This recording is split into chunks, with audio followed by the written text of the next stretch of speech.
সে নিশীথে ঘুম হলো না সায়নের। আখি পল্লব এক করা গেল না শত চেষ্টার পরও।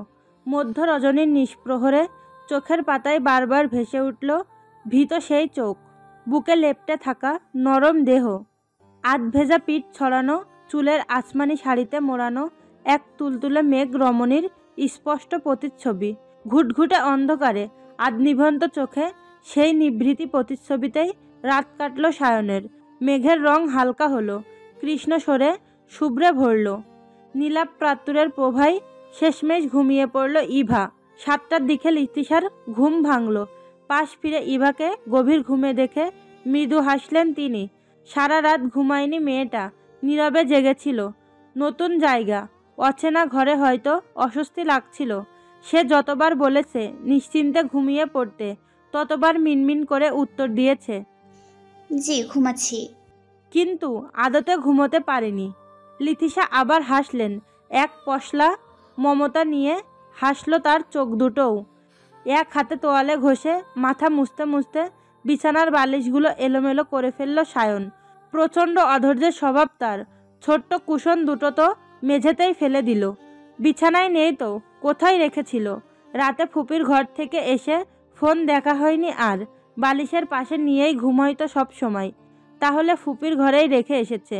মুখ বিকৃতি করে এবার চরম বিরক্তিকর ভঙ্গি করল সায়ন। একটা নিতান্ত তুচ্ছ ছেলেমানুষির কারণে সারা রাত ঘুম হয়নি। মেজাজ এমনিতেই থেতিয়ে আছে। টয়লেটে এক কাঁধে ঝুলিয়ে হনহন করে বেরিয়ে গেল সে। উদ্দেশ্য ফুপির ঘর। 2-3 বার আঙ্গুলের টোকা দিয়েও যখন সাড়া পাওয়া গেল না, তখন আস্তে করে দরজার নব ছুড়ালো সায়ন।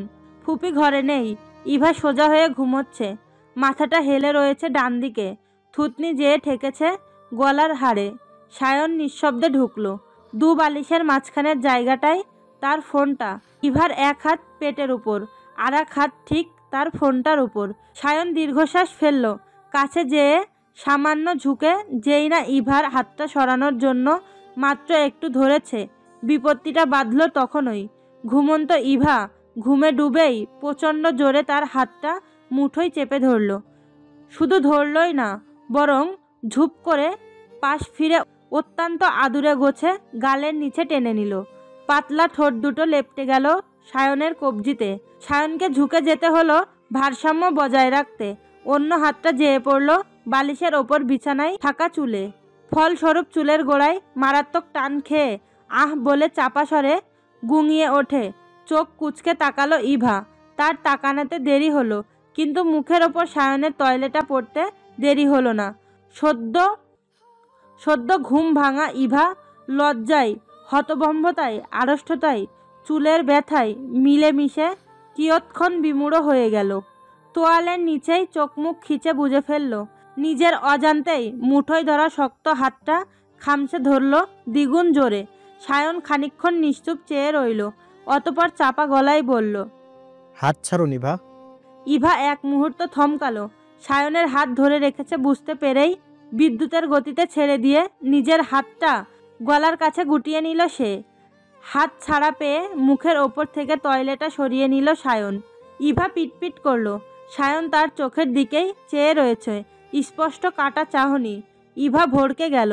চুল ছাড়ানোর জন্য হাতটা একটু উঠাতেই নিজের বিশাল হাতের থাবায় ইভার ছোট্ট হাতটা থুতনির সাথে চেপে ধরল সায়ন। তর্জনীটা ঠোঁট বরাবর রেখে হিম শীতল কণ্ঠে বলল, আমাকে আপনি টান দিয়েছেন, অযথা ধাক্কা দেবেন না। বলতে বলতেই বালিশে রাখা হাতটাই অপ্রকাশিত রাগের বহিঃপ্রকাশ।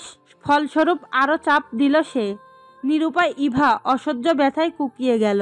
ঠোঁটের ওপর আঙ্গুল নিয়েই চোখ মুখ খিচে বলল, আল্লাহ আমার চুল। মাথায় দপদপ করে জ্বলা রাগটা হঠাৎই নিভে গেল। ঝট করে বালিশের ওপর থেকে হাতটা সরিয়ে চেপে রাখা হাতটাও ছেড়ে দিল। সোজা হয়ে দাঁড়ালো সায়ন, বলল, ব্যথা পাচ্ছেন? আগে বলবেন না। দেখি ফোনটা দিন। ইভা তাড়াতাড়ি উঠে বসলো। এক হাতে ঢিলে হওয়া আঁচল টেনে আরেক হাতে সায়নের বাড়িয়ে রাখা ফোনটা দিল। লিতিশা ঢুকলেন হালকা শব্দে দরজা খুলে। ইভা চমকে উঠল। লিতিশা প্রশ্নোত্তরক চোখে একবার সায়নের দিকে তাকালেন। সায়ন নিজ থেকেই বলল, ফোনটা রাতে রেখে গিয়েছিলাম ফুপি। লিতিশা ভুরু কুঁচকালেন। ফোন নিতে এসেছিস ভালো কথা, ওকে ওঠালি কেন? সায়ন বেরোতে বেরোতে বলল, আমি উঠাইনি ফুপি, নিজেই উঠে গেছে। টেবিলে নাস্তা দিয়েছো? ক্ষুধা লেগেছে। ইভা হাতের তালুতে মাথা ডলছে। এত জোরে কেউ চুলে টান দেয়? লিতিশা খেয়াল করতেই আবার ব্যস্ত হয়ে পড়লেন। মাথা ঘষছ কেন মা, ব্যথা করছে? বাড়ি ফেরার পর তেমন কোনো প্রশ্নের মুখে পড়তে হলো না ইভাকে। ঘন্টা খানেক ধরে কান্নাকাটি আদর আহ্লাদ করে বাড়ির পরিবেশ শান্ত হলো। শুধু সরফরাজ ফেরার পথে একবার জিজ্ঞাসা করেছিল, ইভা, ছেলেটা সত্যি বলেছে তো? ইভা উত্তর দিয়েছিল, জি ভাইজান। সেদিন বিকেলে আবার দিঘির পথ দিয়েই ফিরতে হলো সায়নের।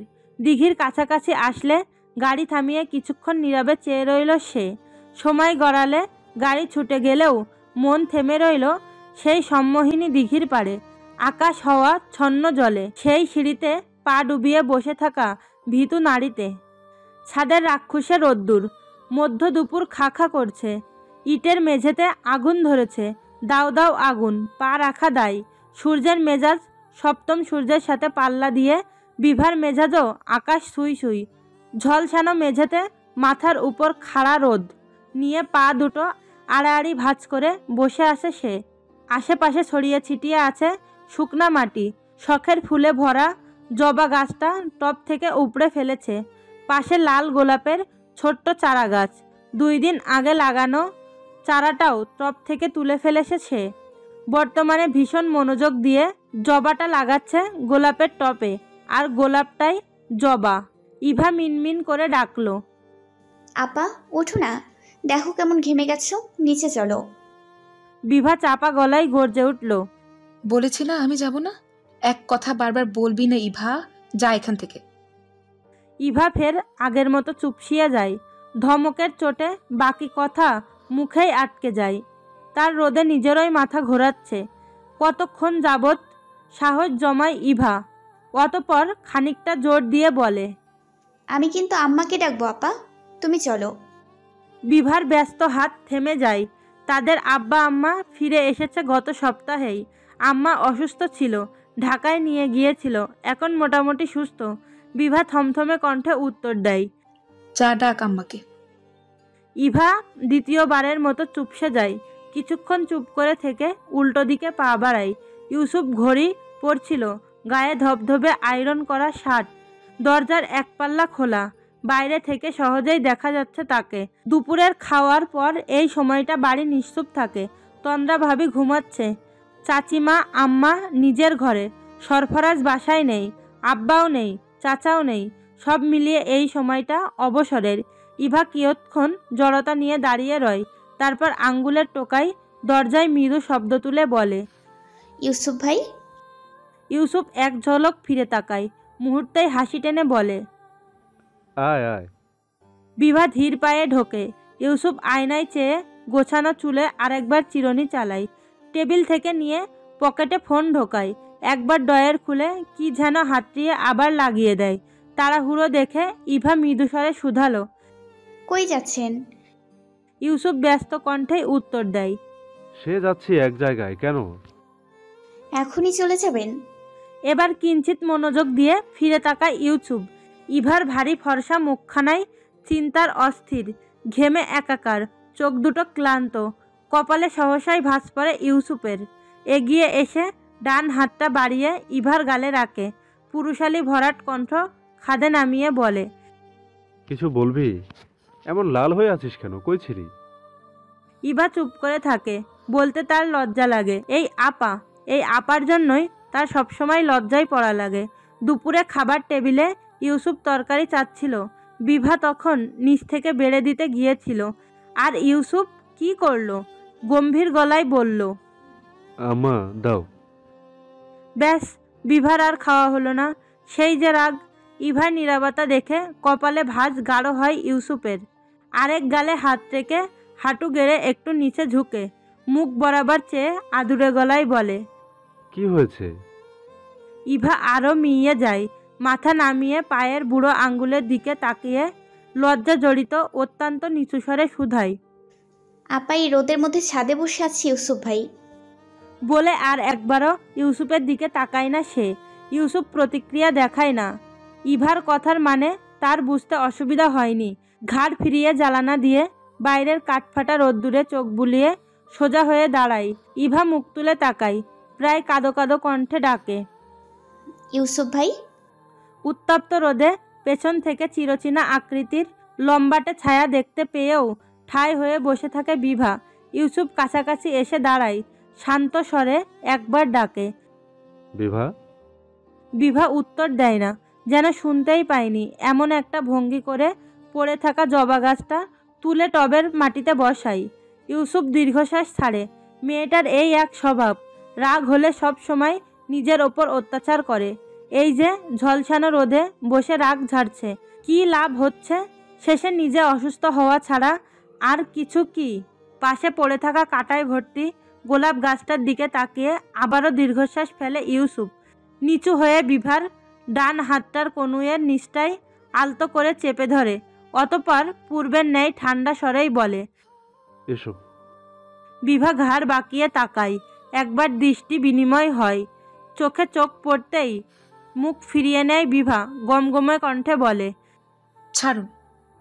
ইউসুফ ছাড়ে না, বরং হাতের চাপ শক্ত করে। বিভার রাগ পাহাড় ছই। হাত ঝাড়ি দিয়ে ছাড়ানোর চেষ্টা করে, লাভ হয় না। ইউসুফ নীরবে হেসে বলে, আমার সাথে পড়বে তুমি? সেই হাসিতে মন পুড়ে যায় বিভার।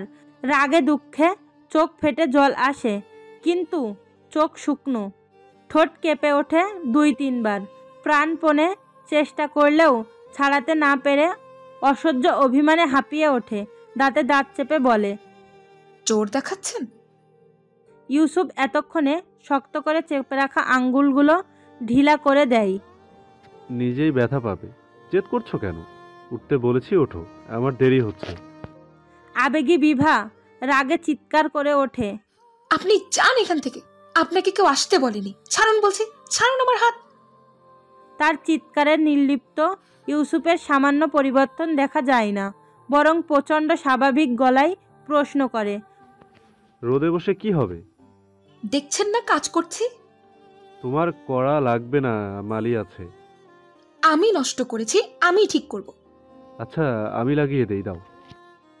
বলতে বলতেই গোলাপের ছোট্ট গাছটার দিকে হাত বাড়ায় ইউসুফ।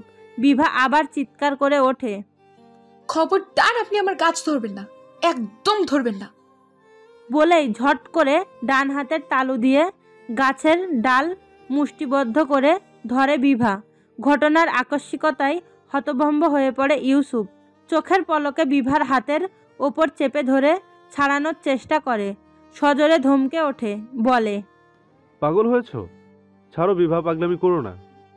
মিনিট না গড়াতেই তাজা রক্তে ভিজে গেল কাঁটাবিদ্ধ তালু। রক্তের ফোঁটা টপ টপ করে চুইয়ে পড়ল মেঝেতে। ইউসুফ ঘাবড়ে গেল।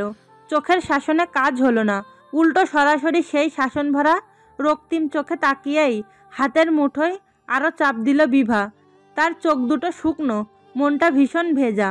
সুচালো মাথার গোলাপ কাঁটাগুলো ঘস ঘস করে শেষ পর্যন্ত বিঁধে গেল। বিভা চোখ নামিয়ে নিল, ঘাড় সোজা করে তার হাতের উপর রাখা ইউসুফের হাতের দিকে তাকালো। ইউসুফ বুঝল, ধীর গতিতে নিজের হাতটা সরিয়ে নিল। নিচু স্বরে বলল, আচ্ছা, আমি ধরছি না, এবার তো ছাড়বে। বিভা শুনল না, আরও কিছুক্ষণ ঠেসে ধরে রাখলো কাঁটা ভর্তি ডাল। ইউসুফ নীরবে চেয়ে রইল, বিরক্তি করল না। মেয়েটা প্রচণ্ড জেদি, কিছু বললে শুনবে তো নাই, বরং দ্বিগুণ জেদ করবে। শেষমেশ গা কাঁপানো ব্যথা সহ্য করতে না পেরে ছেড়েই দিল বিভা। আলগা করে দিল শক্ত মুঠো। সাথে সাথেই তীব্র ব্যথায় টনটন করে জ্বলে উঠল জায়গাটা। ইউসুফ এবার হাত বাড়ালো, আলতো করে ধরল। হাতের উঠালে গাছটা উঠে আসবে এমনভাবে গেঁথেছে। কাঁটাগুলো থেকে হাত ছাড়ানোর জন্য ডালটা সামান্য টান দিতেই সিক্ত অস্পষ্ট আর্তনাদ করল বিভা। চোখ বুজে ফেলল, চোখে নীরব জল এলো। ইউসুফ কাঁটা থেকে হাত ছাড়িয়ে নিলেও নিজে ছাড়ল না, ধরে রাখলো। অতঃপর জোরবিহীন অত্যন্ত নির্ভর গলায় বলল, এসো, রক্ত পড়ছে। আর জেদ করো না বিভা, কথা শোনো। বিভার দুচোখ দিয়ে অঝোর বেগে জল ঝরল হঠাৎই। ক্ষত বিক্ষত হাতের দৃশ্যমান সহ্যহীন যন্ত্রণায় নয়, বরং অক্ষত হৃদয়ের দৃষ্ট ছটফটে যন্ত্রণার বারণ নিষেধ ছিন্ন ভিন্ন করেই কেঁদে উঠল সে। বিধ্বস্ত কাঙ্গালির মতো আশ্রে পড়ল প্রিয় বুকে। রক্তাক্ত হাতটায় গাল ছুঁয়ে নিঃস্বর মতন আওড়ালো সে এক আক্ষেপ। আপনি আমাকে ভালোবাসেন না কেন? ইউসুফ উত্তর দিল না, দিতে পারল না। বিভার কপালটা তার গলায় ঠেকল। শব্দহীন কান্না। এই কান্না শোনা যায় না, অনুভব করতে হয় মাত্র। এই কান্নার জল গড়ায় বুক হালকা হয় না, অনুভূতিরা ঝাপসা হয়ে যায়, অবহেলার করাঘাতে ঝাপসা হয়ে যায়। বিভা তার বুকের শার্ট মুচড়ে ধরেছে মাটি দিয়ে, ধবধবে শার্ট মেখে গিয়েছে। ভাঁজ পড়ে টান টান আয়রন নষ্ট হয়ে গিয়েছে। অল্পকাল মৌন থেকে বিভাকে সরানোর চেষ্টা করল ইউসুফ। বাহুতে হাত রেখে বলল, এটা ছাড়ো। বিভা গলা থেকে মুখ তুলল। ইউসুফের গাল ভর্তি হাতের রক্ত মেখে আছে। গাল থেকে হাত নামিয়ে নিল, চোখে চোখ রাখলো। টলমলে ঘোলাটে চোখে নির্লিপ চাহনি, ক্লান্ত গলা। আপনি আমাকে কখনোই ভালোবাসবেন না, কখনোই না, কোনো দিন। বিভা বলতে পারল না পুরোটা। অসমাপ্ত বাক্যই কণ্ঠ থেমে গেল। চোখ বুজে ফেলতেই তড়িঘড়ি করে মাথার তালুতে হাত রাখল ইউসুফ। রোদে গরম হয়ে পুড়ে যাচ্ছে যেন। ঘুমন্ত বিভার গায়ে কাঁথাটা ঠিক করে দিয়ে যেভাবে ঢুকেছিল ঠিক সেরকম নিঃশব্দেই বেরিয়ে এলো ইভা। মাত্র গোসল করে আসা লাল গামছাটাই মোড়ানো চুলগুলো খুলতে খুলতে গিয়ে দাঁড়ালো ফাঁকা অলিন্দের রেলিং ঘেঁষে। আকাশটায় গুচ্ছ গুচ্ছ উড়ো মেঘ, নীল বাগানের উদ্যম সাদা জবার ঢল। এই চলন্ত আকাশে মেঘ দিঘিকে যে কি সুন্দর দেখায়।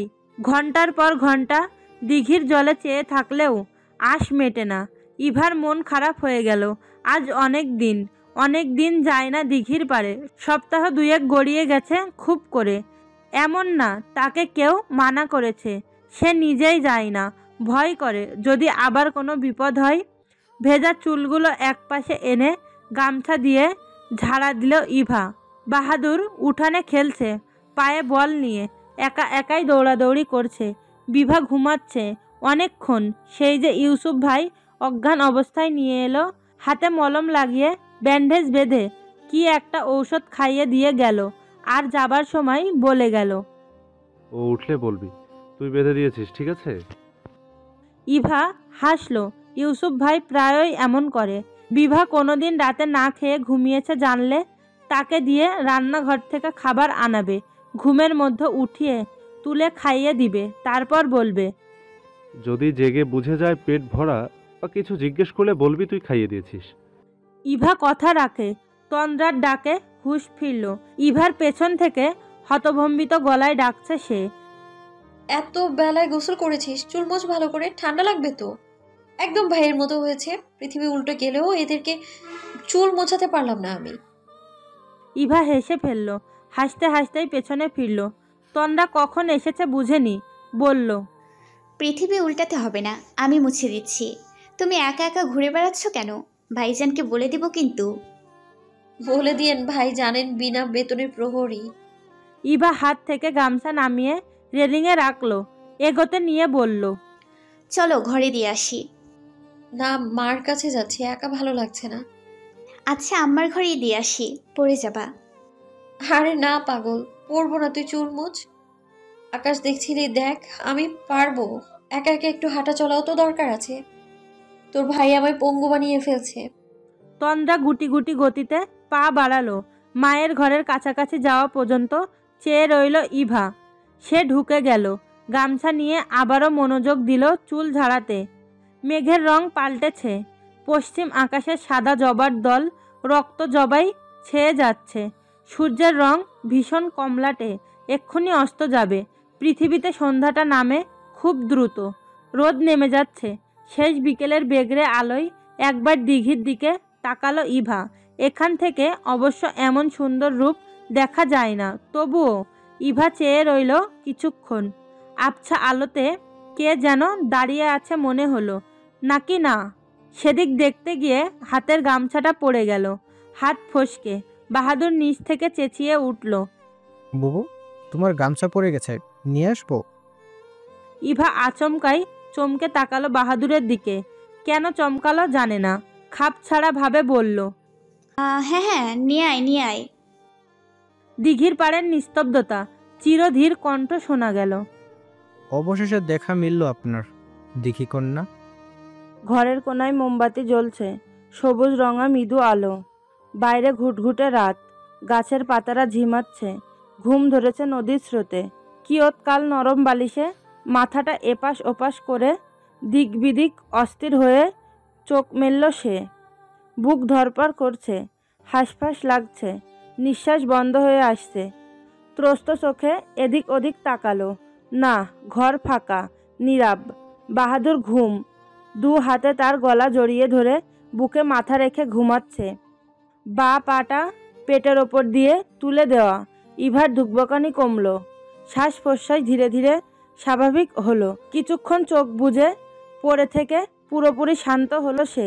বাহাদুরের পিঠে হাত বুলিয়ে দিয়ে অতি সাবধানে গলা থেকে হাত দুটো ছাড়িয়ে নিল। মুখ শুকিয়ে গেছে, পিপাসা পেয়েছে, পানি খাওয়া দরকার। ইভা উঠে গেল, পাশের টেবিলে গ্লাস ভর্তি পানি ঢেলে রেখেই ঘুমাই সব সময়। ঢকঢক করে গোটা এক গ্লাস পানি খেয়ে নিল সে। আবার ঢালল, তবে পুরোটা খেতে পারল না। আধ গ্লাস খেয়েই নামিয়ে রাখল। আকাশে চাঁদ নেই, জ্বালানা দিয়ে আলো আসছে না, ঘর গুমট হয়ে আছে। খোলা চুলে হাত খোপা পেঁচাতে পেঁচাতে দরজার দিকে এগোলো ইভা। বারান্দার খোলা হাওয়ায় একটু দাঁড়িয়ে থাকলে ভালো লাগবে হয়তো। দরজার ছিটকিনি দেওয়া নেই, বাহাদুর এত উপরে হাত দিতে পারে না। সকালে কখনো সে বেলা করে ঘুমালে বেচারা তার জাগা অবধি ঘরে বসে থাকা লাগবে। বিধায় দরজার ছিটকিনি নামিয়ে সই সব সময়। ইভা হাই তুলল, আত পেঁচানো খোপা ছেড়ে এক হাত মুখের ওপর রাখলো। হাই শেষে হাত বাড়িয়ে দরজা ধরে টান দেবার আগেই বাইরে থেকে কে যেন দরজা ঠেললো। ইভা থমকে গেল। এক মুহূর্তের জন্য হৃৎকম্পন মিলিয়ে গেল যেন। প্রতিক্রিয়া দেখানোর আগেই বিশাল দেহী পুরুষ মুখ চেপে ধরল তার। সাথে সাথেই ছটফট করে উঠল সে। মুখ দিয়ে জাতীয় শব্দ করতে নিতেই চাপা কণ্ঠ শোনা গেল, চুপ, আমি। চিনতে পারছেন না? ইভা থেমে গেল, কণ্ঠটা চেনা। সায়ন এক হাতে দরজা ভিড়িয়ে দিল, হালকা শব্দ তুলে ছিটকিনিটা আটকে দিল। ইভার চোখ বিস্ময়ে টইটুম্বুর, ধরপারানিতে বুক ফেটে যাবে রীতিমতো। এমন বেগতিক, উদ্ভট, অস্বাভাবিক পরিস্থিতিও হয়। সায়ন শক্ত হাতে তার বাহু চেপে ধরল, পাশের দেয়ালে পিঠ ঠেকিয়ে 2 সেকেন্ড স্থির হয়ে চেপে রইল বড় বড় বিস্ময়ী চোখ দুটোতে। রাজ্যের রাগ উপড়ে এলো, হঠাৎই দাঁত কিরমির করে বলল, কি সমস্যা আপনার? ইভা আগামাতা বুঝল না কিছুই। চোখ পিটপিট করতেই সায়ন রক্ত চোখে বলল, হাত সরাচ্ছি, চিৎকার করবেন না, সাবধান। ইভা হ্যাঁ না কিছুই বলল না। সায়ন হাত সরিয়ে নিল। ঢিলে খোপা খুলে গিয়েছে, কালো চুল দিয়ে শরীর ছেয়ে আছে। সায়ন ভরাট কণ্ঠে বলল, এবার বলুন। ইভা একটু পেছোতে চাইল, পারল না। পিছে দেওয়াল, নিরুপায় হয়ে বলল, বাহাদুর ঘরে অনুরোধ করছি, সরে দাঁড়ান। সায়ন ভুরু কুঁচকালো। বাহাদুর? বাহাদুরকে? ঘাড় ফিরিয়ে বিছানার দিকে তাকালো। এক ঝলক ঘুমন্ত বাহাদুরকে দেখে ভুরুর ভাঁজ গাঢ় করে বলল, কেউ? ইভা তার প্রশ্নের উত্তর দিল না, হুড়মুড় করে বলল, আপনি এখানে কি করছেন? এত রাতে কেন এসেছেন? আমি... সায়ন রেগে গেল। আরও কথা শেষ করতে না দিয়ে পাতলা ঠোঁটে তর্জনী আঙ্গুল ঠেকিয়ে বলল, খবরদার আমাকে প্রশ্ন করবেন না ইভা, একদম চুপ করে থাকেন। মেজাজ চড়ে আছে এমনি। একবার চেয়েছেন আমার দিকে? একবারও চেয়েছেন? কুনুই থেকে রক্ত পড়ছে, কাচ দেয়া পাঁচিল টপকাতে চেয়ে রক্তাক্ত হয়ে গেছি। কেন এসেছেন? শেষের কথাটা ইভার অনুকরণে বলে অন্যদিকে চাইল সায়ন। মাথাটা দপদপ জ্বলছে। ইভা চমকে উঠল। লোকটা পাঁচিল টপকে এসেছে। সরফরাজ ভাইজান পুরো বাড়ির চারপাশের দেওয়ালের ওপর ছোট্ট ছোট্ট কাঁচ লাগিয়েছে, ছেঁচড়া চোর যেন আসতে না পারে। আর উনি কাঁচ টপকে চলে এলেন। চকিতে বাহু ধরে রাখা হাতের কনুয়ের দিকে চাইল সে। হায় আল্লাহ, আপনার তো সত্যিই রক্ত পড়ছে। ইভা হাত দিয়ে ধরতে চাইল। সায়ন ধমকে বলল, দেখা লাগবে না, রাখুন। তার পরপরই বাহুর চাপ দ্বিগুণ করে চাপা কণ্ঠে প্রশ্ন ছুড়ল। দিঘির পাড়ে আসেন না কেন আপনি? বাহাদুর নড়ে চড়ে উঠল তক্ষুনি। ইভা একটু পাশ ছাড়া হলেই তার ঘুম হালকা হয়ে যায়। আজও ব্যতিক্রম হলো না। কাছে বুবু নাই, বুঝতেই চোখ মুখ কুঁচকে এলো তার। ঘুম ঘুম কণ্ঠে ডাকলো, বুবু। সায়ন ফিরে তাকালো। ইভার পিলে চমকে উঠল। ছোট্ট বাচ্চাটা তাকে এই অবস্থায় দেখে ফেললে কি হবে ভাবতেই বুক ফেটে কান্না পেয়ে গেল। ছি, রাগে লজ্জায় জর্জরিত হয়ে যেতেই ফিসফিসালো কণ্ঠ কানে এলো, লাইটের সুইচ কোনটা? ইভা পাশে তাকালো। সায়নের বাড়ানো হাত ঠিক পাশের সুইচ বোর্ডের ওপর। দুটো সুইচ, নিচের দিকে একটা ফ্যানের, একটা লাইটের। ইভা না ভেবেই উত্তর দিল, 3 নাম্বারটা। ব্যাস। সায়ন সুইচ চাপতেই তিমিরে ডুবে গেল সারা ঘর। এক হাত দূরে দাঁড়িয়ে থাকা সায়নকে দেখা গেল না। বাহাদুর আবার ডাকলো, বুবু কই তুমি? সায়ন পূর্বের ন্যায় ঘোলাটে স্বরে বলল। উত্তর দিন। ইভা আমতা আমতা করলো, উত্তর দিল, এই তো আমি এখানে, ঘরেই আছি। বাহাদুর একটু আশ্বস্ত হলো। পরক্ষণেই আবার বিড়বিড় করে বলল, বাতি নিভিয়ে রেখেছো কেন বুবু? এবার ইভা আটকে গেল। উত্তর দেবার মতো কিছু পেল না। সায়ন নিচু গলায় বলল, বলুন লাইট নষ্ট। ইভা তাই করলো, বলল, বাতি নষ্ট হয়ে গেছে বাহাদুর, জ্বলছে না, তুই ঘুমা, আমি আসছি, চোখ বুঝ। বাহাদুর কি করলো বোঝা গেল না। তবে খানিক বাদেই খাটের নড়াচড়ার শব্দ কমে যাওয়া, আর বাকিটা আন্দাজ করে বোঝা গেল সে ঘুমিয়ে পড়েছে। সায়ন সময় নিল না। আর এভাবে আসা মেয়েটার জন্য খারাপ, তবুও কি করবে? রাগটা এত চেপে বসেছিল। শহরের এত কাজ ফেলে সে এখানে পড়ে আছে 7 দিন যাবৎ, অথচ মেয়েটার দেখাই নেই। নীরবতা ভেঙে ইভার অসহায় কণ্ঠ শোনা গেল, আপনি দয়া করে যান। সায়ন কিছু সময় চুপ করে রইল। ঘন ঘন উষ্ণ নিঃশ্বাস মুখের ওপর আছড়ে পড়া ছাড়া আর কিছুই হলো না তখন। তারপর বলল, বিকেলে আপনাকে দিঘির পাড়ে না পেলে কাল সত্যি সত্যি অনর্থ হয়ে যাবে ইভা, মনে রাখেন। কথাটুকু বলেই কাছ থেকে সরে গেল সে। ইভার বাহু ছেড়ে দিল। ইভা হাঁপ ছেড়ে বাঁচল এতক্ষণে।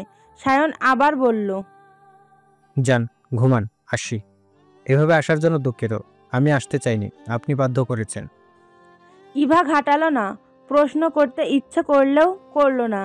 যেতে গিয়েও সায়ন আচমকায় আবার কাছে এলো।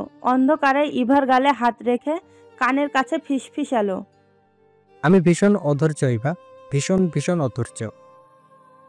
সায়ন চলে গেল। বরফের ন্যায় ঠান্ডা শরীর নিয়ে দেয়ালে পিঠ ঠেকিয়ে দুহাত বুকে চেপে ঘন ঘন নিঃশ্বাস নিয়ে দাঁড়িয়ে রইল ইভা। এই কয়েক মুহূর্তের সাক্ষাৎ, ধারালো শাসন, নামমাত্র দূরত্ব আর ফিসফিসানি বাক্য, নীরবে সমস্ত উলটপালট হয়ে গেল। খানিক বাদেই হতভম্বতা কাটিয়ে মৃদু পায়ে বিছানায় যেয়ে বসল সে। চোখ বুজে চাদর খামচে ধরে রইল। মাথায় ভর করল অর্থহীন সমস্ত দুশ্চিন্তা। ঘুম এলো না চোখের পাতায়।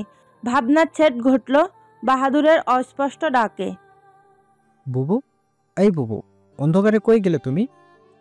ইভার ধ্যান ভাঙল। নরম গলায় বলল, এই তো।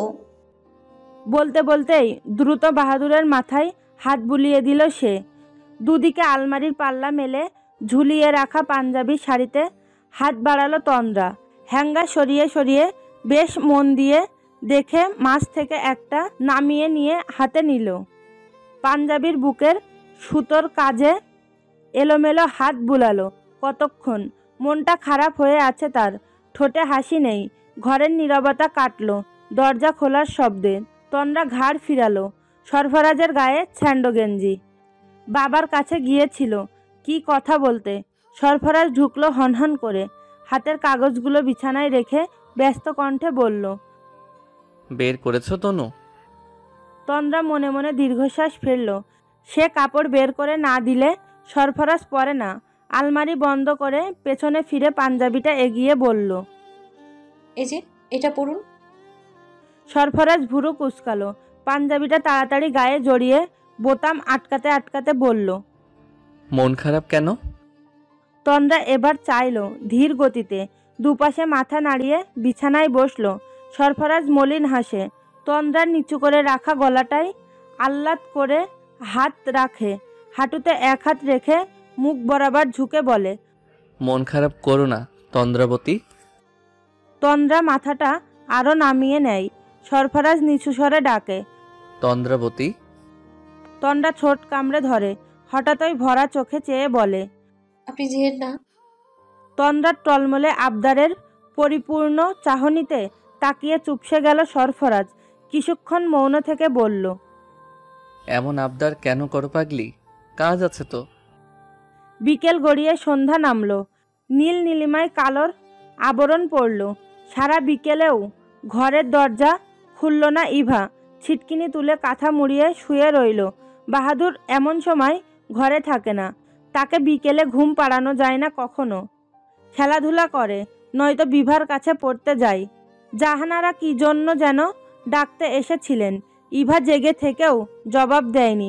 মনে হচ্ছিল উনি নিশ্চিত দিঘির পাড়ে অপেক্ষা করছেন, বারান্দায় গেলেই দেখে ফেলবেন। ইভা ঘুমিয়ে আছে ভেবে জাহানারা বাহাদুরকে ডেকেই চলে গিয়েছেন। ইভা চুপচাপ শুয়ে রইল বন্ধ ঘরে, দুরু দুরু মনে। তার কোনো কালেই এত সাহস হয়নি। এক অচেনা পুরুষ বললেই সে একা একা চলে যাবে, তার এত সাহস নেই, কোনো কালেই ছিল না। সন্ধ্যার পর আর শুয়ে থাকতে পারল না ইভা। উঠে বসলো, জোরে জোরে কয়েকটা শ্বাস টেনে নিজেকে সামলালো। ভয় পাওয়ার কি আছে? দরজা খুলল কাঁপা কাঁপা হাতে। এদিক ওদিক চোখ না বুলিয়েই সোজা নেমে গেল নিচে। কেবলই মনে হলো এই বুঝি বারান্দার কোথাও দিয়ে সায়ন দেখে ফেলল তাকে। রক্ত চোখে চেয়ে রইল অপলক। ইভা রান্নাঘরের দরজায় যেয়ে দাঁড়ায়। জামিলার মা চা বানাচ্ছে। ইভা মৃদু কণ্ঠে জিজ্ঞেস করে, চাচি কোথায় খালা? জামিলার মা ফিরে তাকালো, পান খাওয়া দাঁতগুলো বের করে হেসে বললেন, হয়তো বড় ভাইয়ের ঘরে গেল। ইভা ওই বলে সরে আসে। জাহানারা কি জন্য ডাকতে এসেছিলেন জানা দরকার। তন্দ্রার ঘরে যেতে হলে আবার বারান্দা দিয়েই যেতে হবে। ইভার মন মিইয়ে আসে, চতুর্দিকে বারবার একটা কথাই ঘুরপাক খায়। বিকেলে আপনাকে দিঘির পাড়ে না পেলে কাল সত্যি সত্যি অনর্থ হয়ে যাবে ইভা, মনে রাখেন। ওপরে সিঁড়িতে উঠে কিছুক্ষণ চুপ করে দাঁড়িয়ে থাকে ইভা। অতপর মাথা নিচু করে এক প্রকার দৌড়ের গতিতে হেঁটে বারান্দা অতিক্রম করে তন্দ্রার ঘরে ঢুকে ধূপ করে দরজা আটকায়। জাহানারা চমকে তাকালো। তন্দ্রা অস্থির চিত্তে চোখ বড় বড় করে বলে, কি হয়েছে? ইভা অপ্রস্তুত বোধ করে, মুখে কথা খুঁজে পায় না। আমতা আমতা করে ফিকে হেসে বলে, না কিছু না, ওই বাইরে একটা চামচিকা। তন্দ্রা ঠোঁট উল্টায়, মৃদু ধমক দেয়, চামচিকে এত ভয় পায় মানুষ? আয় বস। ঘড়ির কাঁটা 9টা ছুঁই ছুঁই। আকাশে চাঁদের সাক্ষাৎ নেই। অমাবস্যা নয়, মেঘের আড়ালে ঢাকা পড়েছে। দীর্ঘ গল্প শেষে তন্দ্রার ঘর থেকে বেরিয়ে ধীর পায়ে রেলিংয়ের কাছে গেল ইভা। হালকা হলদেটে আলো জ্বালানো। আলো নিভালে গাঢ় অন্ধকার হয়ে যাবে, এমন রাত হয়ে গেছে। তন্দ্রা ঘর থেকে আসার আগে ঘড়ি দেখে এসেছে। লোকটা নিশ্চয়ই এখনো দাঁড়িয়ে থাকবে না। ইভা এক দৃষ্টিতে মেঘদিঘিতে তাকায়। না, কেউ নেই। অবশ্য ওখানেও অন্ধকার। এই অন্ধকারে কোনো পাগলও দাঁড়িয়ে থাকবে না। লোকটা নিশ্চয় পাগল না। কি দেখিস? আচমকা ডাকে ইভা। ধরফর করে কেঁপে ওঠে, এলোমেলো হয়ে পিছে ফেরে। বিভা কপাল কুঁচকায়। ভয় পাচ্ছিস কেন? বলতে বলতে এগিয়ে গিয়ে ইভার পাশে যেয়ে দাঁড়ায়। রেলিংয়ে হাত রাখে। ইভা হাঁপ ছাড়ে। পেছন থেকে ডাকো কেন? ভয় পাবো না? বিভা হাসলো, চট করে তাকালো। তার রেলিংয়ে রাখা হাতের ওপর বিভার হাতের ব্যান্ডেজ। ইভা এদিক ওদিক তাকায়, ফিসফিস করে বলে, ইউসুফ ভাইয়ের সাথে তুমি এখনো রেগে আছো আপা? বিভা এক পলক তাকালো, বলতে চাইলো, ওনার ওপর আমার রাগ থাকে না ইভা। কিন্তু বলল না। মুখ ফিরিয়ে কৃষ্ণ আকাশের দিকে সোজা সাপটা উত্তর দিল, জানি না। ইভা নীরব হয়ে যায়। বিভার মন খারাপ হলে সে বুঝতে পারে। তার নিজেরও মন খারাপ লাগে, হয়তো যমজ বলে। বিভা এক ধ্যানে আকাশে চেয়ে থাকে, বিষাদিনী দৃষ্টিতে হাসি খুঁজে বেড়ায়। কালো আকাশের সাদা মেঘেরা সরে সরে যায়। হাসি মেলে না, মন আরও খারাপ হয়। ইভা শান্ত হয়ে দাঁড়িয়ে থাকে পাশে। শান্ত মন শান্ত থাকে না বেশিক্ষণ। নিশ্চল দেহ আলোড়িত হতে সময় লাগে না। ঘুটঘুটে অন্ধকার কাটিয়ে দিঘির পাড়ে গাড়ির হেডলাইটের তেজি আলো চোখে পড়তেই গা শিউড়ে ওঠে, লোম দাঁড়িয়ে যায়। ইভা স্তব্ধ হয়ে যায়। প্রণয়ের তীব্রতায় অন্তর কেঁপে ওঠে। ঘরে আলো জ্বালানো, সবুজ আলোর বদলে আজ নীল আলো। ইভার চোখে ঘুম নেই। ছোট বাল্বের নীল রাঙা বাতিটা নতুন লাগানো হয়েছে।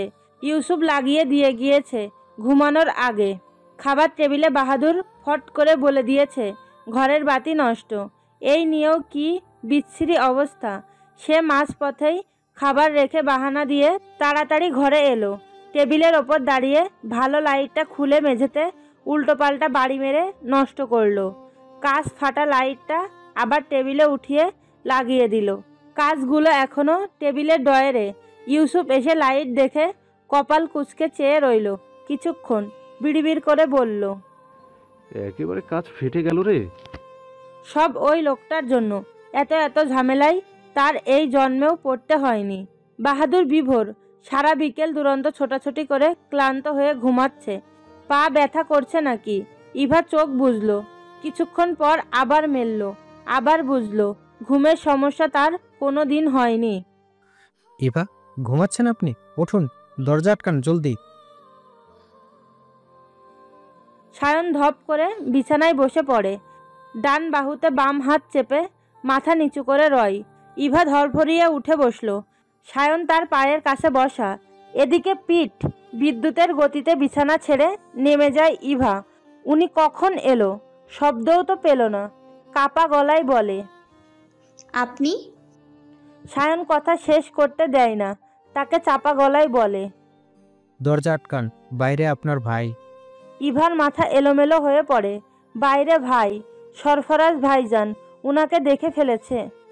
না, দেখলে তো আর উনি ঘর অবধি পৌঁছাতে পারতেন না। দ্রুত পায়ে যে দরজার ছিটকুনি তুলে দেয় ইভা। শব্দ হয় হালকা। সায়ন তপ্ত শ্বাস ফেলে।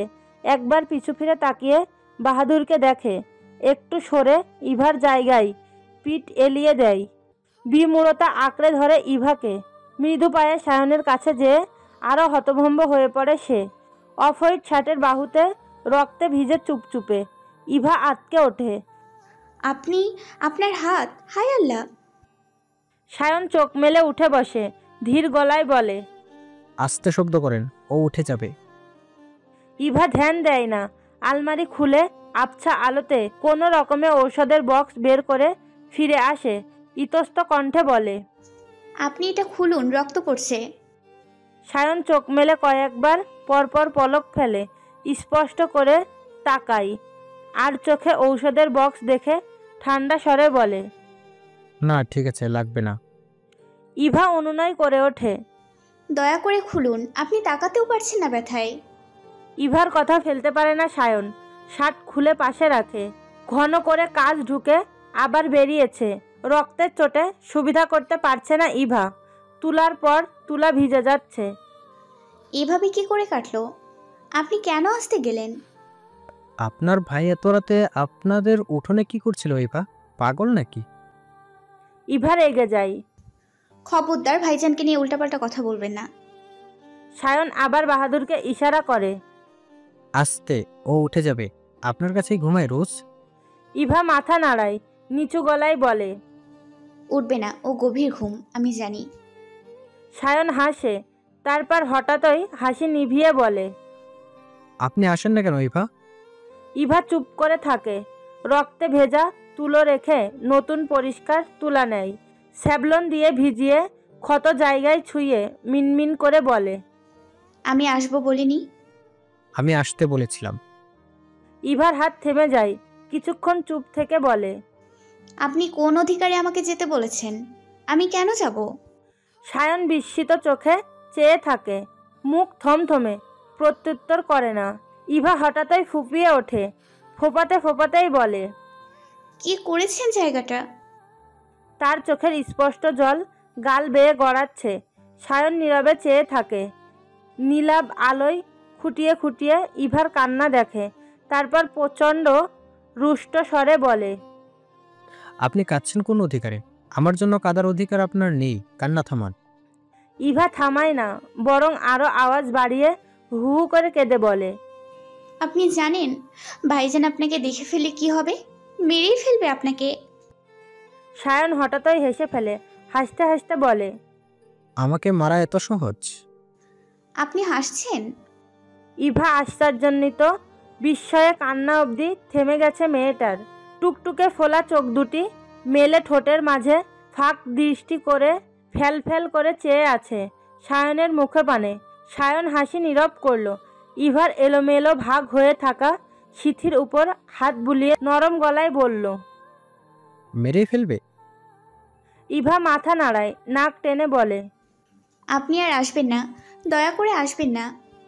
সায়ন চুল নিয়ে আকুলি বিকুলি করে কিছুক্ষণ, এপাশের চুল ওপাশে দেয়, ওপাশের চুল এপাশে আনে, আঁকা বাঁকা সিথি সোজা করার চেষ্টা করে। এরপর বলে, অত দয়া আমার নেই, তার চেয়ে বরং মারক। আপনার জন্য না হয় মরেই গেলাম এবার। ইভা নিশ্চুপ হয়ে ততক্ষণে গস পেঁচাচ্ছিল। সায়নের কথায় আবারও হতবাক হয়ে তাকালো, বিমূঢ় হয়ে বলল, আপনি মজা করছেন? আমি সত্যি সত্যি বলছি। সায়ন ভাবলেশীন উত্তর দেয়, আমিও সত্যি সত্যি বলছি, দেখি বেঁধে দিন চলতি, বের হব। তার কথা শেষ হয় না, ইভা প্রায় চিৎকার করে ওঠে, পাগল হয়েছেন? আপনি এখানেই থাকবেন। সায়ন হতভম্বের মতো তাড়াহুড়ো করে ইভার গাল চেপে ধরে, ঠোঁটে আঙ্গুল রাখে, হুড়মুড় করে বলে, এই মেয়ে, আস্তে, কি হয়েছে? চিৎকার করছো কেন? চুপ। ইভা থতমত খেয়ে যায়। সায়নের আকস্মিক তুমি সম্বোধনে, তুমুল অধিকারী শাসনে চোখে চোখ রাখা যায় না। একটু সময় গেলেই ঠোঁটের আঙ্গুল সরিয়ে নেয় সায়ন। গলা চেপে ধরায় ইভাকে ছোট্ট বাচ্চাদের মতো দেখাচ্ছে। ঠোঁট দুটো গোল হয়ে আছে, বাঁকা হাসে সে, আঙ্গুলে আরও জোরে চাপ দেয়। ইভার তুলতুলে গাল নরম মাখনের মতো জড়সড় হয়ে আসে। সায়নের চোখ দুটো সপ্রভিত হয়ে ওঠে। তোমাকে তো খুব সুন্দর দেখাচ্ছে এবার, বাহ। গাল দুটো টন টন করে ওঠে ইভার। সায়ন ছেড়ে দেয়, বিড়বিড় করে বলে, পানি দাও, পানি খাবো, পিপাসা পেয়েছে। গজ বাঁধা শেষ, ততক্ষণে ইভা পানি এনে দেয়। সায়ন চুমুক দিয়ে বলে, চিৎকার করলে কেন? ইভা ঔষধের বক্স গোছাতে গোছাতে ফিসফিস করে, আপনি এখন যেতে পারবেন না। ভাইজান ফজর পর্যন্ত বাইরে হাঁটাহাঁটি করবে, এরপর ঘরে যাবে। আপনি তখন যাবেন। ততক্ষণ বসে থাকুন, বসতে না চাইলে শুয়ে থাকুন। আপনার না হাতে ব্যথা? সায়ন বিরক্ত হয়। তোমার ভাইয়ের এত সমস্যা কেন? কাল সকালে ঢাকায় ফিরবো আমি, যাওয়ার আগে তোমাকে দেখে গেলাম। ধরো, গ্লাসটা রাখো। ইভা গ্লাস নিতেই সায়ন উঠে দাঁড়ায় বিছানা থেকে, শার্ট তুলে গায়ে জড়ায়। বোতামে হাত রাখতেই ইভা খপ করে তার হাত ধরে ফেলে। মুহূর্তেই লজ্জা পেয়ে চটপট ছেড়ে দিয়ে বলে, বললাম তো যেতে পারবেন না। সায়ন হেসে ফেলে, যাচ্ছি না তো, শার্ট পরবো না। ঘন তমসা কেটে যাচ্ছে। ঘরের নীল আলোর সাথে মিলিয়ে মিলিয়ে একটা সুন্দর নীলরঙা ভোর নামছে। ইভা দাঁড়িয়েছিল জালানা ঘেঁষে। এখান থেকে বাড়ির পিছনটা দেখা যায়। ধোয়ার মতো আলো ফুটেছে। আবছা আলোতে দেয়ালের ওপর গাঁথা কাজগুলোও দেখা যাচ্ছে। ইভার গা শিউড়ে ওঠে, ঘাড় বাঁকিয়ে একবার পেছনে তাকায়। ইস! সায়ন কপালে হাত ঠেকিয়ে লম্বা হয়ে শুয়ে আছে। বাহাদুর এদিকে ফিরে বেহুশ। ছেলেটা ক্লান্ত থাকলে এমন মরার মতন ঘুমায়। ঘরে ডাকাত পড়লেও হুঁশ হয় না। দরজার ওপাশে পদচরণের আওয়াজ হচ্ছে। অনবরত সরফরাজ হাঁটছে। ভাবি হয়তো জেগেছিল রাত অবধি। এমন হলে ভাইজান ঘুমোয় না, বাকি সারা রাত জেগে থাকে। ভাবি ঘুমোলে বাইরে হাঁটাহাঁটি করে, ঘরে যায় দেখে আসে, বাইরে এসে হাঁটাহাঁটি করে। সায়ন না থাকলে সে নিজেও যেয়ে ভাইয়ের সাথে হাঁটাহাঁটি করত। দূরের মসজিদে আজান হচ্ছে। এদিকেরটাই হতেই তাড়াতাড়ি করে দরজায় কান পাতল ইভা। ওপাশ থেকে দরজা আটকানোর ক্ষীণ শব্দ পাওয়া গেল। ইভা বুকে হাত রেখে স্বস্তির শ্বাস ছাড়ে। সায়নের কাছে যেয়ে ফিসফিস করে ডাকে, এই যে ঘুমিয়ে পড়লেন নাকি? উঠুন। সায়ন কপাল থেকে হাত ছড়ালো, নিভু চোখে তাকাতেই ইভা বলল, ভাইজান ঘরে গিয়েছে, এখন যান। সায়ন দীর্ঘশ্বাস ফেলে উঠে যায়। দাঁড়াতে দাঁড়াতে বলে, অনর্থ করব বলেছিলাম, মনে আছে? করেছেন না? এতক্ষণ কি করলেন তাহলে? এতক্ষণ তো আমার অনর্থ হলো। আমি হাত কাটলাম, আমি কষ্ট করে এলাম, ব্যথাই মরলাম। তোমার অনর্থ করতে হবে না? সায়ন দরজার সামনে যায়। ইভা পিছনে দাঁড়িয়ে ছিটকিনিতে হাত দেবার আগেই হুট করে পেছন ফিরে ইভার মুখ বরাবর ঝুঁকে আসে, এক ভুরু উঁচায়, শান্ত সুরে বলে, শুভ অনর্থটা এবার ঘটিয়ে ফেলতে হবে, আসি। দরজায় টোকা দিল না বিভা, এক হাতে ঠেলে উকি দিয়ে বলল, ডেকেছিলেন? ইউসুফ মনোযোগ দিয়ে বিছানায় কুচকানো শার্ট মেলে মেঝেতে হাঁটু গেড়ে বসে শার্টের ওপর গরম ইস্ত্রি চালাচ্ছে। ঘড়িতে কাটাই কাটাই সকাল 9টা। তার বেরোনোর কথা ছিল 8:30টায়, বেরোতে পারেনি। বিভার কণ্ঠে এক পলক মুখ তুলে তাকাই, অনুমতি দেয়। আসো। বিভা এলো, ইস্ত্রি করতে থাকা শার্টের পাশে বসলো। ইউসুফ অনেকক্ষণ কিছু বলল না, মনোযোগ দিয়ে ইস্ত্রি করলো। মাঝে মাঝে শার্টের ওপর চলে আসা বিভার হাতটা সরিয়ে সরিয়ে দিল। ইস্ত্রি হয়ে গেল গরম। ইস্ত্রিটা নামিয়ে রাখতে রাখতে বলল, আমার নতুন খয়েরি শার্টটা কে পুড়িয়েছে? আমি। তোমাকে আয়রন করতে কে দিয়েছিল? আমি নিয়েছিলাম। ইচ্ছে করে পুড়িয়েছো? জি। কেন? আমার ইচ্ছে হয়েছে। ইউসুফ কিছুক্ষণ চুপ থাকে। আচ্ছা। ইউসুফ আয়রন করা পুরনো শার্টটা পরে বেরিয়ে যায়। বিভা উদাস চিত্তে বসে থাকে। লোকটা একটু বকেও না তাকে। একটু বকলে কি হয়? একটু বকুক, শাসন করুক, ধমক দিক, তাও তো ভালো লাগে। কিছু তো বলুক। মাসখানিক পরের কথা। আঙিনার নরম দুবলা ঘাসের ওপর খালি পায়ে হাঁটছিল ইভা। অনাসক্ত বৈরাগী স্থির নেত্রে চেয়েছিল। আকাশের গায়ে সাদা মেঘ। দৃষ্টি ঘনিয়ে এলো। মাথার উপর যেন বিশাল টলমলে মেঘ দিঘি। চারিদিকে ভাসমান মেঘ, টলমলে ঠান্ডা জল, মেঘের জল। ইভা চোখ বুজে ফেলে। লোকটার সাথে তার শেষ দেখা হয়েছিল গুনে গুনে 22 দিন আগে। স্যাঁতসেঁতে পরিবেশ ছিল, বাতাস ছিল। রাতের আধারে এসে সায়ন রাতের আধারে চলে গিয়েছিল। মাত্র কয়েক মুহূর্তের সাক্ষাৎ। যাবার আগে দরজা খুলে আবার পেছনে ফিরে চোখে চোখ রেখে বলে গিয়েছে, পরের বার এলে আর এইভাবে আসবো না দেখি কন্যা। তোমাকে দেখতেও পারি না মন মতো, ভালো লাগে না আমার। সে উত্তরে বলেছিল, ইয়া আল্লাহ, আপনি জলদি যান, দরজা খোলা, কেউ দেখবে। এই রাত বিরাতে আমার ঘুম হারাম করে কি মজা পান বলুন তো? সায়ন হেসে বলেছিল, সেই কবে থেকে আমার রাত দিনের সমস্ত ঘুম হারাম করে তুমি কি মজা পাচ্ছ বলো তো? সেই শেষ কথা। তারপর আর আসেনি সায়ন। ইভা চোখ খুলে মেঘের ওপর চোখ পড়ে। এত এত মেঘ, এত এত নীরবতার ঢল, তবুও প্রশান্তি নেই। প্রণয়ের পীড়ায় মেঘের রাজ্য তছনছ করে দেবার অভিপ্রায়। আজ রোদ ওঠেনি, দুপুর গড়িয়ে যাচ্ছে, তবুও রোদ ওঠেনি। দিনটা ভালো লাগছে না। ইভা পাশে খুলে রাখা জুতোটা পায়ে পরে নেই। ঘরে এসে মৌন হয়ে বসে থেকে বালিশে মাথা পেতে শুয়ে পড়ে। বিড়বিড় করে বলে, ভালো লাগে না আমার। একটু পর বিভা আসে। সজাগ ইভা মুখ তুলে তাকায়। বিভা আমতা আমতা করে কিছুক্ষণ চেয়ে থাকে তার দিকে। ইভা উঠে বসে, জিজ্ঞাসা গলায় বলে, কিছু বলবে আপা? বিভা নিচু গলায় বলে, কিছু শুনেছিস তুই? কি? না, কিছু না। বিভা দুহাতে মাথা ধরে তার কপালে চুমু খায়। তার বোনটা যমজ হলে কি হবে? স্বভাবে আকাশ পাতাল তফাৎ। সে যেমন চঞ্চল, ইভা ততই শান্ত স্বভাবের। বিকেলের দিকে ঘুমিয়ে পড়েছিল ইভা। ঘুম ভাঙল শোরগোলে। নিচ থেকে বেশ কথার শব্দ শোনা যাচ্ছে। গায়ে কোনো রকমে ওড়নাটা পেঁচিয়ে ঘর থেকে বেরোয় ইভা। বের হয়ে একটু এগিয়ে বসার ঘরের দিকে চোখ পড়তেই মাথা ঘুরে যায়। উনি আর উনার ফুপি বসে আছে। মা, বাবা, চাচা, চাচি, এমনকি সরফরাজ ভাইজানও আছে। ইভা মারাত্মক কেঁপে ওঠে। সায়ন হঠাৎই এদিকে তাকায়। উস্কো খুস্কো বিনুনি নিয়ে অগোছালো বেশে দাঁড়িয়ে থাকা ইভাকে দেখে চোখ স্থির হয়ে যায়। টানা 22টা দিন সে মেয়েটাকে দেখেনি, এক নজর দেখেনি। দৃষ্টি বলছে। এত অপেক্ষা করার জন্য দুঃখিত ইভারানী। চোখ নামিয়ে নেয় সায়ন। বিভা সিঁড়ি দিয়ে উঠছিল, ইভাকে দেখে দ্রুত এগিয়ে এলো। সে হাত ধরে বলল, তুই বেরিয়েছিস কেন? ঘরে আয়, এটা যাক তারপর বেরোস, ভাইজান রাগ করবে। বিভা তাকে টেনে ঘরে নিয়ে আসে। ইভা অস্থির গলায় কাবু হয়ে বলে, আপা কি হয়েছে? বিভা মেকিয়ে হাসে, বলে, আর কি, ওনারা প্রস্তাব নিয়ে এসেছে আর ভাইজান মানা করছে। তোর চিন্তার কারণ নেই, বসে থাক, এরা যাক। মানা করছে? সব সময় তো তাই করে, নতুন কি? ইভা চুপ করে যায়। এমন পরিস্থিতি নতুন না, এর আগেও বেশ কয়েকবার এমন হয়েছে। গ্রামের কারা কারা যেন কয়েকদিন পরপরই প্রস্তাব নিয়ে আসে।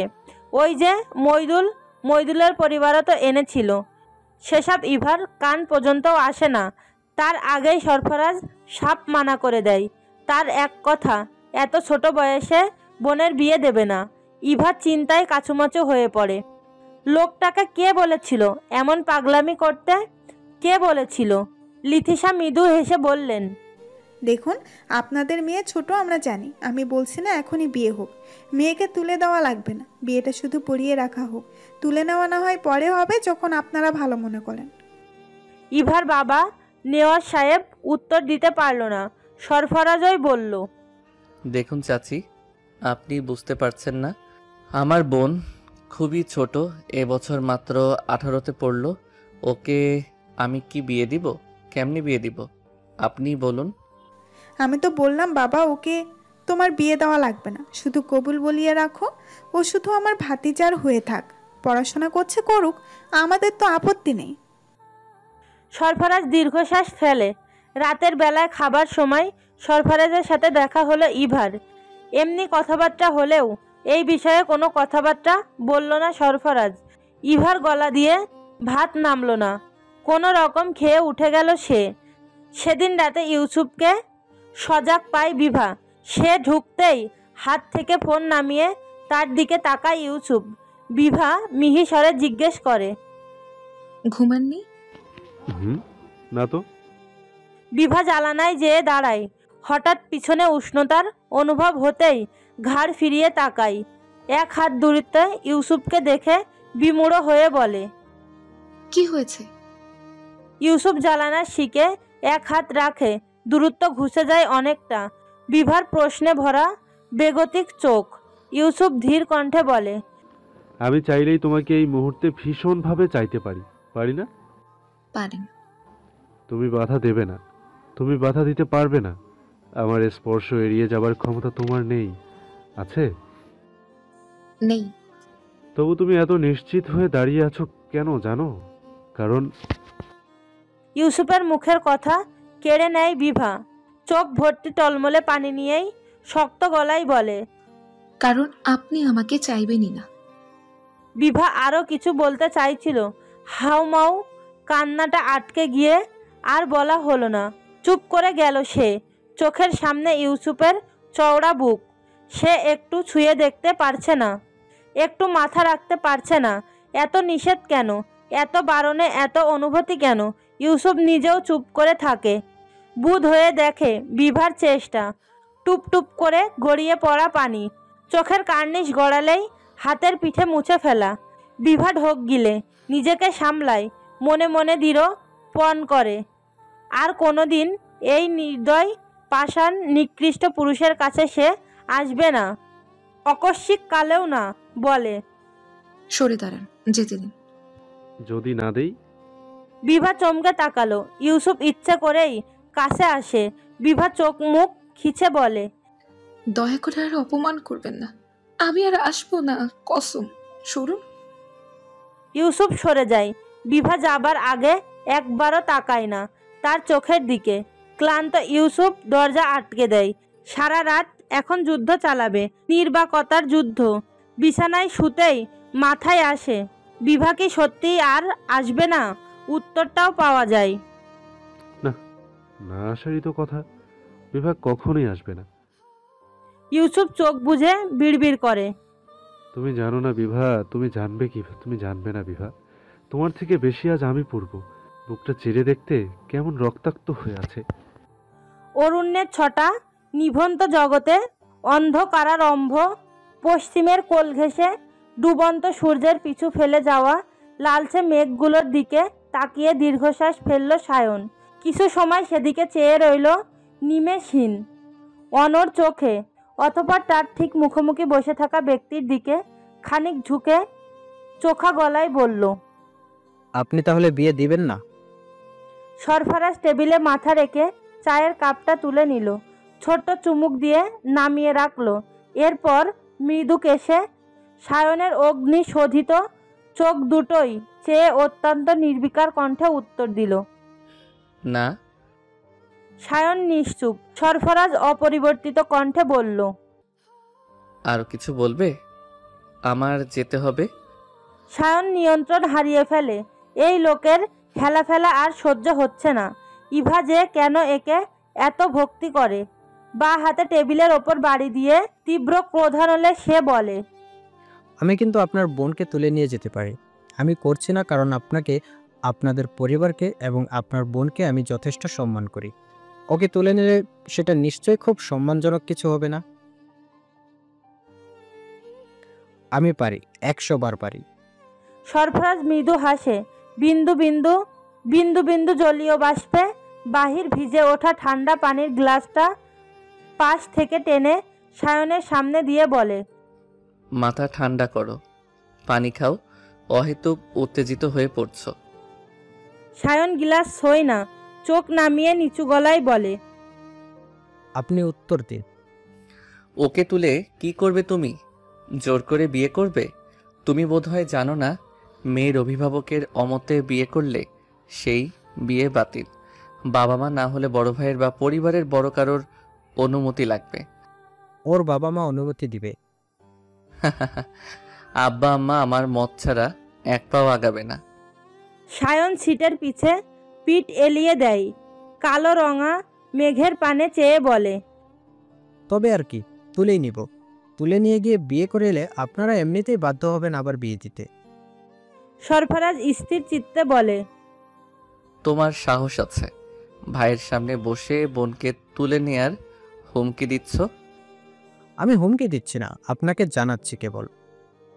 সরফরাজ চুপ করে রইল, তারপর ধীর গলায় বলল, আমি জানি তুমি ওর সাথে এমন কিছুই করবে না সায়ন। ইভার সম্মানহানি হবে এমন কিছুই তুমি করবে না, আমি লিখে দিতে পারি। জানেনি যখন তখন রাজি হচ্ছেন না কেন? সরফরাজ উঠে পড়ল, পাঞ্জাবির পকেটে হাত ঢুকিয়ে ফোনটা বের করে দেখে আবারও পকেটে ঢুকালো। সায়ন দাঁড়িয়ে গম্ভীর গলায় ডাকলো, আপনি তবে দেখতে চান আমি কি পারি না পারি? সরফরাজ নীরবে হাসলো, হাত বাড়িয়ে সায়নের কাঁধে কয়েকবার চাপড় মেরে বলল, টকবগে যুবক, অল্পতেই রক্ত গরম হয়ে যায়। মাথা ঠান্ডা রাখার চেষ্টা করতে হবে। ফুপিকে নিয়ে বাড়িতে এসো, বাকি আমি দেখছি। এখন আমার সত্যি যেতে হবে, কাজ আছে। আত খাওয়া ঝলসানো চাঁদের নরম আলোটা ভালোভাবেই রাজত্ব করছে বিভার কৃষ্ণা মুখে। চাঁদের পিঠে অসংখ্য দাগ। সূর্যের দিকে চেয়ে থাকা যায় না, চাঁদের দিকে যাই, মুগ্ধ হয়ে চেয়ে থাকা যায়। সে চাঁদের মতো সুন্দর হলে ইউসুফও বোধহয় তার দিকে মুগ্ধ হয়ে চেয়ে থাকতো। ঘরের পর্দা উঠছে, বাইরে ক্ষুরধার বাতাস, গা শিরশির করে ওঠে বিভার। গায়ে কাঁথাটা আরও একটু টেনে টুনে নিল, মনে মনে বলল, আপনি একটু ভালোবাসলেই হয়তো আমার ছোট্ট জীবনে আর কোনো দীর্ঘশ্বাস থাকতো না। কথাটা বলেই একটা এলোমেলো দীর্ঘশ্বাস ছাড়ল সে। প্রায় সপ্তাহ কেটেছে। ইউসুফের ঘরে যাওয়া তো দূর, মুখ দর্শনও করেনি। ভালোবাসে বলে যা ইচ্ছা তাই ব্যবহার করবে সব সময়। ঘরের আধার ছাপিয়ে লম্বাটে একটা কৃত্রিম আলো পড়ে। দরজার ফাঁক প্রসারিত হতে হতেও আলোও বাড়ে। ইভা উকি দিয়ে বলে, এই আপা ঘুমাচ্ছ নাকি? ইভা ঘাড় ফিরায়, মেজ মেজে ধরে আসা গলা ঝেড়ে বলে, না, আয়, ঘুমাচ্ছি না। ইভা ঢুকে না, উকি দেওয়া মাথাটা একটু সামনে এগিয়ে নেয়। খেতে আসো, 10:30 বাজে। বিভা ভুরু কুচকে বলে। উনি টেবিলে নেই, খেতে আসেননি? তার কণ্ঠে সেই দুশ্চিন্তা না চাইলেও ঠেসে ঠুসে এসে পড়া কি এক যন্ত্রণা। ইভা মিনমিন করে উত্তর দেয়। এসেছে তো। উত্তরটা কানে যেতেই আগের মতো ফিরে শুয়ে পড়ে বিভা। ইভা হনহন করে ঘরে ঢুকে যায়। বিভার হাত ধরে মৃদু ধমকে বলে, আপা তুমি 7 দিন ধরে আমাদের সাথে খাচ্ছ না, চলো। বিভার উত্তর পাওয়া যায় না। সে নীরবে হাত ছাড়িয়ে নেয়। ইভা কিছুক্ষণ হাঁসফাঁস করে, উপায় অন্তর না পেয়ে অস্পষ্ট স্বরে বলে, আচ্ছা আমি নিয়ে আসছি একটু পর, ঘুমিয়ে পড়ো না। ইভা চোখ মুখ কালো করে ফিরে যায়। আরাম করে খেতে থাকা ইউসুফের উপর তার ভীষণ রাগ হয়। ইচ্ছে করে তার মুখের থেকে খাবারটা নিয়ে নেয়। তাকেও না খাইয়ে রাখে পারে না। বয়সে বড় তো। তাকে এমন করে চেয়ে থাকতে দেখে ইউসুফ বাঁকা গলায় বলে, কি হয়েছে, তাকিয়ে আছিস কেন? ইভা চোখ নামিয়ে গম গম করে উত্তর দেয়, কিছু হয়নি।